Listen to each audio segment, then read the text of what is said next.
קמנו בבוקר, כמו כל המדינה, לתוך אזעקות. רצנו לממ"ד כמובן, וחייגנו ישר לסבתא.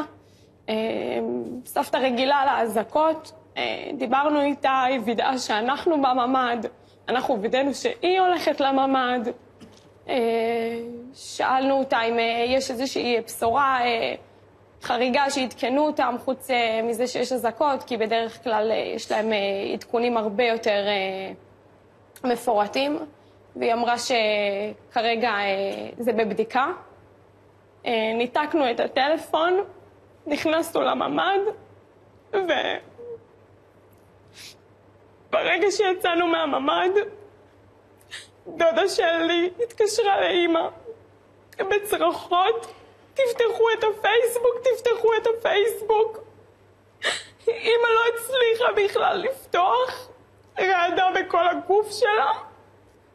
אני פתחתי מהטלפון שלי, וראיתי זוועה. ראיתי את האסון הכי גדול שאפשר בכלל לדמיין. סבתא שלי על הרצפה בבית שלה, רצוחה בסרטון. כל הרצפה דם, סבתא שלי שוכבת שם. המחבל פשוט לקח את הנייד הפרטי שלה, צילם אותה והעלה את זה לקיר פייסבוק הפרטי שלה. ככה התבשרנו, ככה גילינו את זה. צרחנו ברמות, כולם פה איבדו את זה, צרחנו.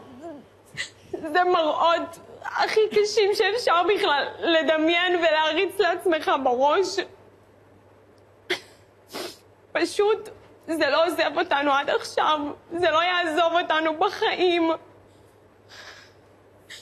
הקיבוץ עבר גיהנום. בקושי נשארו שם אנשים, כל כך הרבה חטופים, נרצחים, אנשים חפי פשע, כלום.